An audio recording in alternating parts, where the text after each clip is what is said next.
ओम श्री अनंत कोटि ब्रह्मांड नायक राजाधिराज योगीराज पार ब्रह्म श्री सच्चिदानंद समर सद्गुरु साईनाथ महाराज की जय हो। हे बाबा, हे साईं, आज श्री साईं सचरित्र का अध्याय 49 का पठन होने जा रहा है। बाबा आशीर्वाद दें, कृपा करें कि ये अध्याय हम सबके चित्त में उतरे। आइए आरंभ करते हैं अध्याय 49। परीक्षा। पहला हरि कानोबा, दूसरा सोमदेव स्वामी, तीसरा नाना साहेब चांदोरकर की कथाएं। प्रस्तावना। जब वेद और पुराण ही ब्रह्म या सद्गुरु का वर्णन करने में अपनी असमर्थता प्रकट करते हैं, तब मैं एक अल्पज्ञ प्राणी अपने सद्गुरु श्री साईं बाबा का वर्णन कैसे कर सकता हूँ।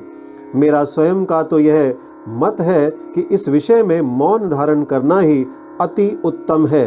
सच पूछा जाए तो मूक रहना ही सद्गुरु की विमल पताका रूपी विरुदावली का उत्तम प्रकार से वर्णन करना है, परंतु उनमें जो उत्तम गुण हैं वे हमें मूक कहाँ रहने देते हैं। यदि स्वादिष्ट भोजन बने और मित्र तथा संबंधी आदि साथ बैठकर ना खाएं तो वह नीरस सा प्रतीत होता है, और जब वही भोजन सब एक साथ बैठकर खाते हैं तब उसमें एक विशेष प्रकार की सुस्वादुता आ जाती है। वैसी ही स्थिति साईं लीलामृत के संबंध में भी है। इसका एकांत में रसास्वादन कभी नहीं हो सकता। यदि मित्र और पारिवारिक जन सभी मिलकर इसका रस लें तो और अधिक आनंद आ जाता है। श्री साईं बाबा स्वयं ही अंतः प्रेरणा कर अपनी इच्छा अनुसार ही इन कथाओं को मुझसे वर्णित करा रहे हैं, इसलिए हमारा तो केवल इतना ही कर्तव्य है कि अनन्य भाव से उनके शरणागत होकर उनका ही ध्यान करें। तप, साधन, तीर्थ यात्रा, व्रत एवं यज्ञ और दान से हरि भक्ति श्रेष्ठ है और सद्गुरु का ध्यान इन सब में परम श्रेष्ठ है। इसलिए सदैव मुख से साईं नाम का स्मरण कर उनके उपदेशों का निधिध्यासन एवं स्वरूप का चिंतन कर हृदय में उनके प्रति सत्य और प्रेम के भाव से समस्त चेष्टाएं उनके ही निमित्त करनी चाहिए। भव बंधन से मुक्त होने का इससे उत्तम साधन और कोई नहीं। यदि हम उपयुक्त विधि से कर्म करते जाएं तो साईं को विवश होकर हमारी सहायता कर हमें मुक्ति प्रदान करनी ही पड़ेगी। अब इस अध्याय की कथा श्रवण करें। हरि कानोबा। बंबई के हरि कानोबा नामक एक महानुभाव ने अपने कई मित्रों और संबंधियों से साईं बाबा की अनेक लीलाएं सुनी थी, परंतु उन्हें विश्वास ही ना होता था, क्योंकि वे संशयालु प्रकृति के व्यक्ति थे। अविश्वास उनके हृदय पटल पर अपना आसन जमाए हुए था। वे स्वयं बाबा की परीक्षा करने का निश्चय करके अपने कुछ मित्रों सहित बंबई से शिरडी आए। उन्होंने सिर पर एक जरी की पगड़ी और पैरों में नए सैंडल पहन रखे थे। उन्होंने बाबा को दूर से ही देखकर उनके पास जाकर उन्हें प्रणाम तो करना चाहा, परंतु उनके नए सैंडल इस कार्य में बाधक बन गए। उनकी समझ में नहीं आ रहा था कि अब क्या किया जाए। तब उन्होंने अपने सैंडल मंडप के एक सुरक्षित कोने में रखे और मस्जिद में जाकर बाबा के दर्शन किए। उनका ध्यान सैंडलों पर ही लगा रहा। उन्होंने बड़ी नम्रता पूर्वक बाबा को प्रणाम किया और उनसे प्रसाद और ऊदी प्राप्त कर लौट आए। पर जब उन्होंने कोने में दृष्टि डाली तो देखा कि सैंडल तो अंतर्धान हो चुके हैं। पर्याप्त छानबीन भी व्यर्थ हुई और अंत में निराश होकर वे अपने स्थान पर वापस आ गए। स्नान, पूजन और नैवेद्य आदि अर्पित करके वे भोजन करने को तो बैठे, परंतु वे पूरे समय उन सैंडलों के चिंतन में ही निमग्न रहे। भोजन कर मुंह हाथ धोकर जब वे बाहर आए तो उन्होंने एक मराठा बालक को अपनी ओर आते देखा, जिसके हाथ में डंडे के कोने पर एक नए सैंडलों का जोड़ा लटका हुआ था। उस बालक ने हाथ धोने के लिए बाहर आने वाले लोगों से कहा कि बाबा ने मुझे यह डंडा हाथ में देकर रास्तों में घूम घूम कर हरि का बेटा, जरी का फेटा की पुकार लगाने को कहा है। तथा जो कोई कहे कि सैंडल हमारे हैं तो उससे पहले ये पूछना कि क्या उसका नाम हरि और उसके पिता का क अर्थात कानोबा से है। साथ ही यह भी देखना कि वह जरीदार साफा बांधे हुए है या नहीं, तब उन्हें उसे दे देना। बालक का कथन सुनकर हरि कानोबा को बेहद आनंद व आश्चर्य हुआ। उन्होंने आगे बढ़कर बालक से कहा कि ये हमारे ही सैंडल हैं। मेरा ही नाम हरि और मैं ही क यानी कानोबा का पुत्र हूँ। यह मेरा जरी का साफा देखो। बालक संतुष्ट हो गया और सैंडल उन्हें दे दी। उन्होंने सोचा कि मेरी जरीदार पगड़ी तो सबको ही दिख रही थी, हो सकता है कि बाबा को भी दृष्टि में आ गई हो, परंतु यह मेरी शिरडी यात्रा का प्रथम अवसर है। फिर बाबा को यह कैसे विदित हो गया कि मेरा ही नाम हरि है और मेरे पिता का कानोबा। वह तो केवल बाबा की परीक्षार्थ वहां आया था। उसे इस घटना से बाबा की महानता विदित हो गई, उसकी इच्छा पूर्ण हो गई और सहर्ष घर लौट गया। सोमदेव स्वामी। अब एक दूसरे संशयालु व्यक्ति की कथा सुनिए जो बाबा की परीक्षा करने आया था। काका साहेब दीक्षित के भ्राता श्री भाई जी नागपुर में रहते थे। जब वे सन 1906 में हिमालय गए थे तब उनका गंगोत्री घाटी के नीचे हरिद्वार के समीप उत्तर काशी में एक सोमदेव स्वामी से परिचय हो गया। दोनों ने एक दूसरे के पते लिख लिए। 5 वर्ष पश्चात सोमदेव स्वामी नागपुर में आए और भाई जी के यहाँ ठहरे। वहाँ श्री साईं बाबा की कीर्ति सुनकर उन्हें बड़ी प्रसन्नता हुई तथा शिरडी जाकर बाबा के दर्शन करने की तीव्र उत्कंठा हुई। मनमाड और कोपरगांव निकल जाने पर वे एक तांगे में बैठकर शिरडी को चल पड़े। शिरडी के समीप पहुंचने पर उन्होंने दूर से ही मस्जिद पर 2 ध्वज लहराते देखे।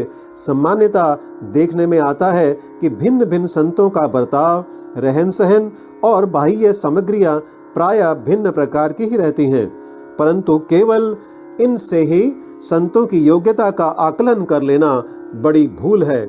सोमदेव स्वामी कुछ भिन्न प्रकृति के थे। उन्होंने जैसे ही ध्वजों को लहराते देखा तो वे सोचने लगे कि बाबा संत होकर इन ध्वजों में इतनी दिलचस्पी क्यों रखते हैं। क्या इससे उनका संतपन प्रकट होता है? ऐसा प्रतीत होता है कि यह संत अपनी कीर्ति का इच्छुक है। अतएव उन्होंने शिरडी जाने का विचार त्याग कर अपने सहयात्रियों से कहा कि मैं तो वापस लौटना चाहता हूँ। तब वे लोग कहने लगे कि फिर व्यर्थ ही इतना दूर क्यों आए। अभी केवल ध्वजों को देखकर तुम इतने उद्विग्न हो उठे हो, तो जब शिरडी में रथ, पालकी, घोड़ा और अन्य सामग्रियां देखोगे तब तुम्हारी क्या दशा होगी। स्वामी को अब और भी अधिक घबराहट होने लगी और उसने कहा कि मैंने अनेक साधु संतों के दर्शन किए हैं, परंतु यह संत कोई निराला ही है जो इस प्रकार ऐश्वर्य की वस्तुएं संग्रह कर रहा है। ऐसे साधु के दर्शन ना करना ही उत्तम है। ऐसा कहकर वे वापस लौटने लगे। तीर्थयात्रियों ने प्रतिरोध करते हुए उन्हें आगे बढ़ने की सलाह दी और समझाया कि तुम यह संकुचित मनोवृत्ति छोड़ दो। मस्जिद में जो संत हैं वे इन ध्वजाओं और अन्य सामग्रियों या अपनी कीर्ति का स्वप्न में भी सोच विचार नहीं करते। यह सब तो उनके भक्तगण प्रेम और भक्ति के कारण ही उनको भेंट किया करते हैं। अंत में वे शिरडी जाकर बाबा के दर्शन करने को तैयार हो गए।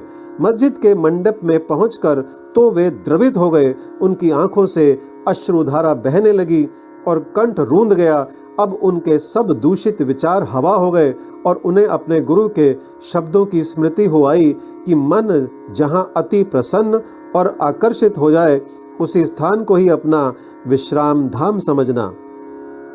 वे बाबा की चरण रज में लौटना चाहते थे, परंतु जब वे उनके समीप गए तो बाबा एकदम क्रोधित होकर जोर जोर से चिल्लाकर कहने लगे कि हमारा सामान हमारे ही साथ रहने दो, तुम अपने घर वापस लौट जाओ। सावधान, यदि फिर कभी मस्जिद की सीढ़ी चढ़े तो ऐसे संत के दर्शन ही क्यों करने चाहिए जो मस्जिद पर ध्वजाएं लगा कर रखे। क्या ये संतपन के लक्षण हैं? एक क्षण भी यहाँ ना रुको। अब उसे अनुभव हो गया कि बाबा ने अपने हृदय की बात जान ली है और वे कितने सर्वज्ञ हैं। उसे अपनी प्रवृत्ति पर हंसी आने लगी तथा उसे पता चल गया कि बाबा कितने निर्विकार और पवित्र हैं।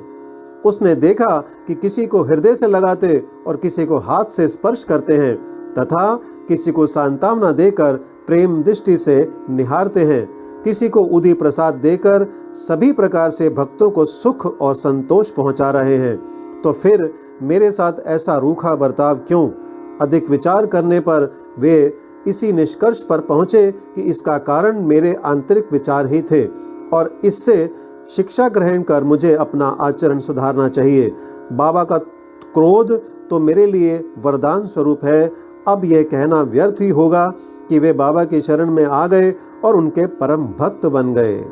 नाना साहेब चांदोरकर। अंत में नाना साहेब चांदोरकर की कथा लिखकर हेमाड पंत ने यह अध्याय समाप्त किया है। एक समय जब नाना साहेब महालसापति और अन्य लोगों के साथ मस्जिद में बैठे हुए थे तो बीजापुर से एक संभ्रांत यवन परिवार श्री साईं बाबा के दर्शनार्थ आया। कुलवंतियों की लाज रक्षण भावना देखकर नाना साहेब वहां से निकल जाना चाहते थे, परंतु बाबा ने उन्हें रोक लिया। स्त्रियां आगे बढ़ी और उन्होंने बाबा के दर्शन किए। उनमें से एक महिला ने अपने मुंह पर से घूंघट हटाकर बाबा के चरणों में प्रणाम कर फिर घूंघट डाल लिया। नाना साहेब उसके सौंदर्य से आकर्षित हो गए और एक बार पुनः वह छवि देखने को ललायित हो उठे। नाना के मन की व्यथा जानकर उन लोगों के चले जाने के पश्चात बाबा उनसे कहने लगे कि नाना, क्यों व्यर्थ में मोहित हो रहे हो? इंद्रियों को अपना कार्य करने दो, हमें उनके कार्य में बाधक ना होना चाहिए।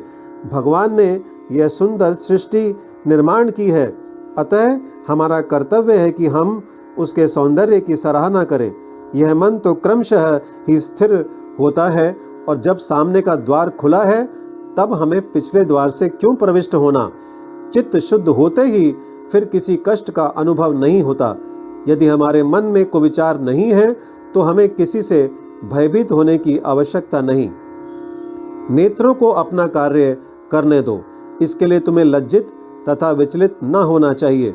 उस समय श्यामा भी वहीं थे। उनकी समझ में ना आया कि आखिर बाबा के कहने का तात्पर्य क्या है, इसलिए लौटते समय इस विषय में उन्होंने नाना से पूछा।